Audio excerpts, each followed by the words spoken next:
Okay, I'm obviously way happier with the Post-MSQ. In fact, we had to dig down to find out how is this written, because they feel like two completely different games. And this shows when you look at the reviews of the game. If you go back into all the original reviews of when Stormblood came out, you can see, depending on when people joined in and started moving to the MSQ, those reviews swing left and right from love it to what the hell is this after Heaven's Ward.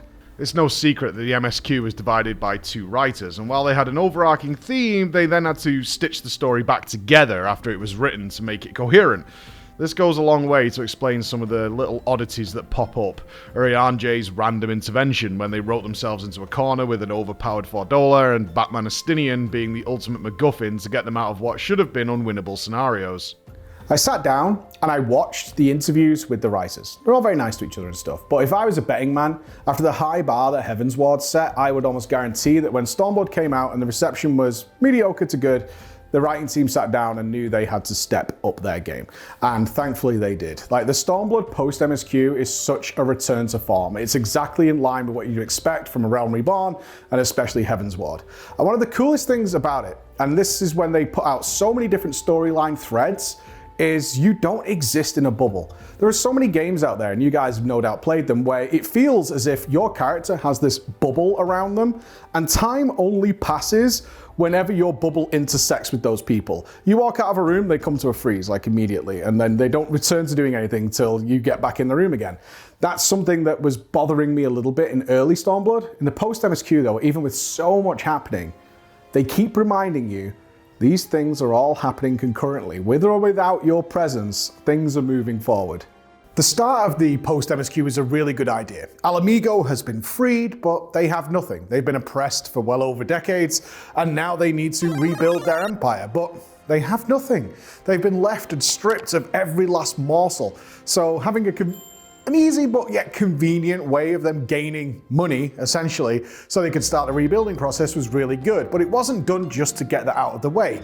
It was clever, because the next part of that is setting up some sort of trade agreement with the richest people we know, which means we need to go to Uldar, and that then sets up the Sultana and Roban.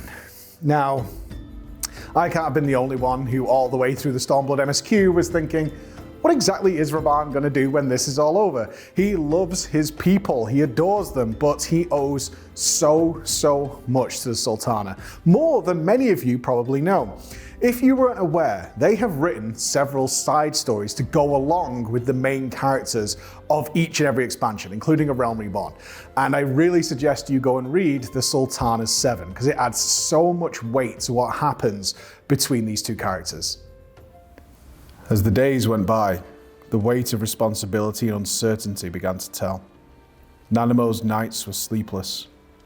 Not even her favorite dishes would pass her lips, and her round, Lalafellin cheeks took on a hollow cast. Sure enough, despite the best ministrations of her ladies-in-waiting, her health began to fail. She became a ghost of herself, and her duties went untended. Whenever a difficulty presented itself, she would invariably think, if only Roban were here. Cursing her own weakness, even as the thought took shape, she knew very well that, as Flame General, Roban's place was with the host at the Cartano Flats. It was his duty to lead his men into battle against the 7th Imperial Legion. I shall soon be 6 and 10 summers old. I cannot rely upon others forever. Sooner or later, I must stand on my own 2 feet. I only hope I have the strength. The link's down below for more. It's by no means a goodbye. We're going to see Roban again, but this is the key element in the Sultana's growth. For a character that I didn't particularly care for, I was kind of okay with her being killed off, and she should have been killed off. Now we see that this character has actually become my favorite of the Alliance leaders.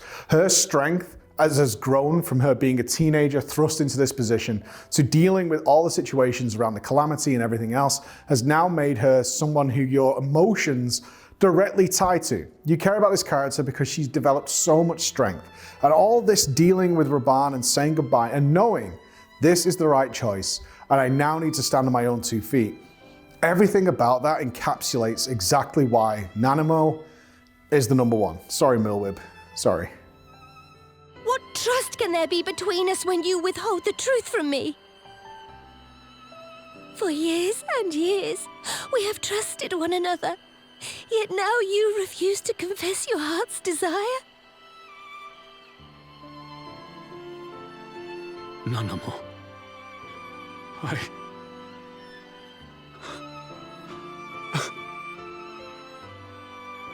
Smile for me, Raubon.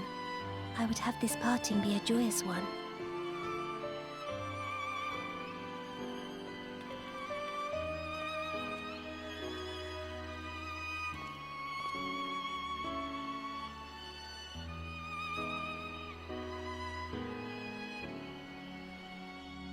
So it's time to talk about Fordola. So this character is set up immediately from the get-go for a redemption arc, even more obvious than what happened with Sylvanas Windrunner in World of Warcraft.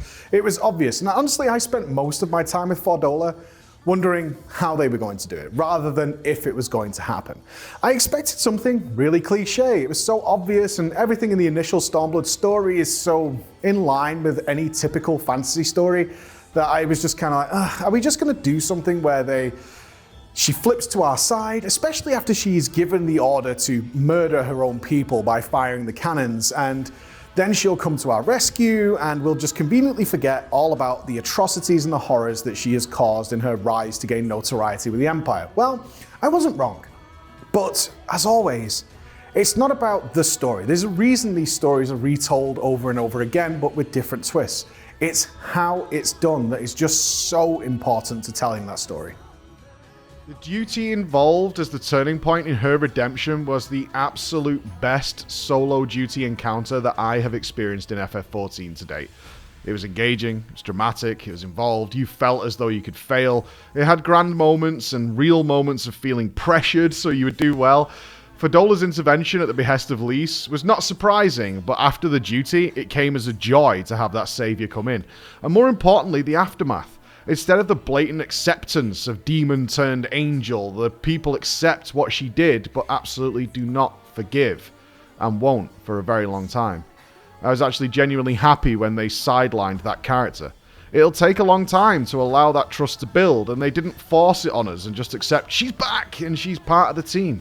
Now you might be seeing some similarities here with Yotsuyu, and rightfully so, especially if you watched our video on Yotsuyu, which delved a little bit deeper into these things. And you absolutely are not alone. Yotsuyu was a woman deeply scarred by her past and who attributed nothing but pain and anger to the thought of her own people, and she would do anything to cause them pain. Fordola was a woman also struggling with the memories of the past who had committed atrocities against her own people, though who she thought she was ultimately the only hope Alamigo had against being consumed by the Imperials. Where the writers could have so easily made Yotsuyu and Fordola comically stereotypical cliches, they took the hard road, like they tend to do. They made us feel compassion and protective over Yotsuyu, a woman whose motivations had no deep-seated good intention. And for the woman who did genuinely believe that she had the good of Alamigo as her motivation, neither we nor the characters of the story feel like we can forgive or forget her actions. Don't you dare patronize me! You don't know a god's damned thing about the life I've led! The bastards that killed him. The bastards that let it happen. My father deserved better! I swore I'd do whatever it took to make them pay! Lyse. Oh man. Okay, so at the start, at the end of the Stormblood MSQ, I rated Lyse as one of the least likable characters in the game. They decided, for a strange reason, I know there's a lot of defenders of this, but they decided to basically have the transformation of Ida to Lyse and make Lyse a brand new, fresh-faced character, as if she had never seen anything in her entire life and had no idea what the hell was going on, and that just didn't sit well with me. Although she was pretending to be Ida for a long time, and yes, she had Papalymo, who was there to correct her and point her in the right direction when she said something stupid, which she did in the A Realm Reborn storyline. It still did not make sense that she was so unprepared for the situations that were going in. As being a Scion, even a fake Scion, she dealt with a lot of very tricky situations. And having her basically be this almost teenager wandering around wide-eyed and bushy-tailed, it didn't sit well with me. But what was clear again, and this is why I talk about it every video, but why Squeenix is so good is they go, okay, you didn't like that, let's change it, is they clearly went, yep, people are not digging this character. And we want people to like Lyse. She's a good character. And by the end of the Post-MSQ, her stocks were to the moon. She was so much better. She gained a maturity immediately and started to enact things that she'd seen in the past, which is all I was calling for in the original MSQ of Stormblood, is Lyse should know better than this. Post Stormblood MSQ, Lyse does know better than this. Stepping into Alamigo for the first time in years and demanding to be treated the same as the locals who had to fight daily against the Imperials certainly didn't win over many people. However, we can understand her confusion at times. It did make total sense that she didn't understand why the people wouldn't just fight back against oppression and not stand for being trodden on, given her time as a Scion. Suddenly, she had the maturity she should have had. Suddenly, she was using the situations she's been in the past in order to resolve current issues. And she's learning from everybody around her, which is what I expected to happen earlier in the story. But thank God that they listened to her. And I have to say, by the end of that Post-MSQ, Lyse was a rock-solid character, an A-tier Scion as far as I'm concerned.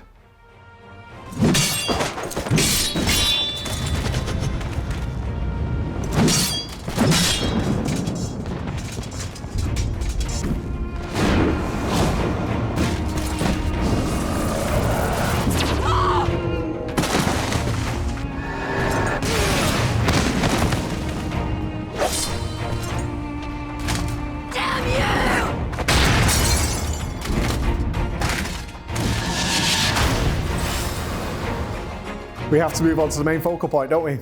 Lord Zenos is back. Yes, he is, in all his wonderful sword collecting journey.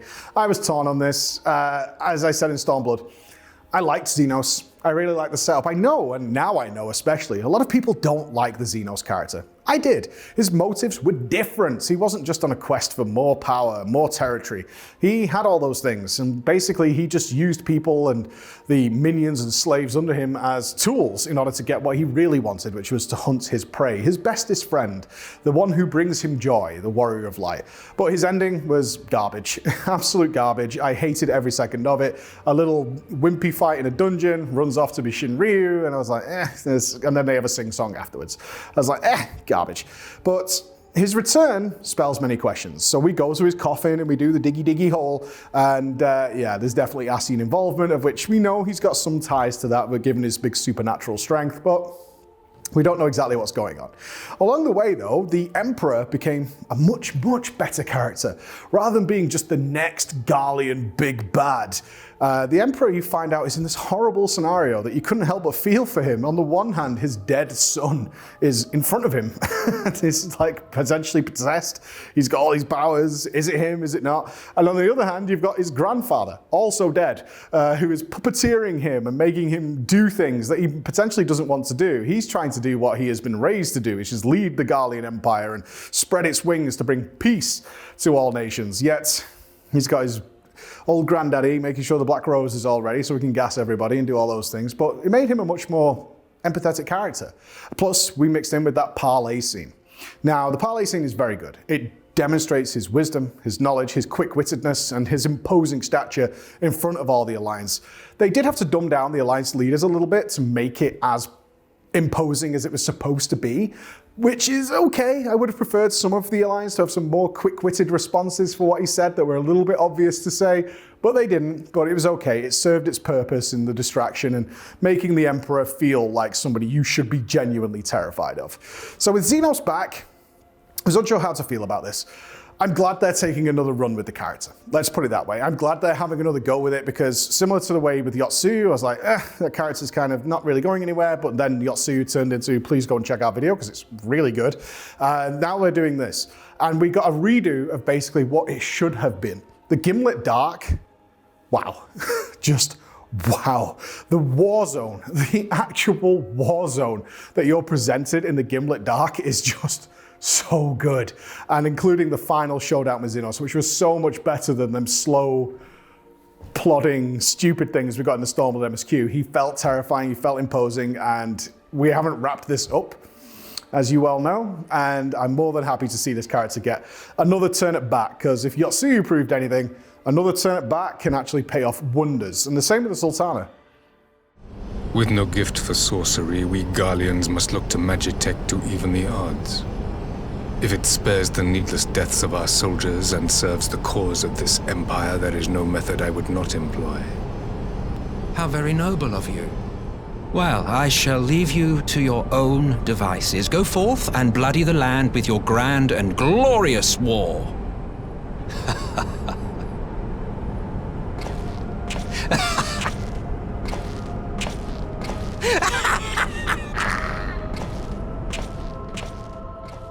My conclusion then to Stormblood as a whole, the Post-MSQ absolutely saved it. This was an expansion that I was like, oh God, we're going downhill, and then after the Post-MSQ I was like, okay, they know what they're doing, I should trust. And I did build that sense of trust with them. There are lots of things I haven't mentioned in this video that you're probably waiting for me to talk about, such as Gosetsu walking his own path, and I'm very excited to see where that goes. Y'shtola becoming the little son that we must all worship and love. And of course there is that big thing that we haven't talked about, which is... Beyond become instant. Throw wide the gates. But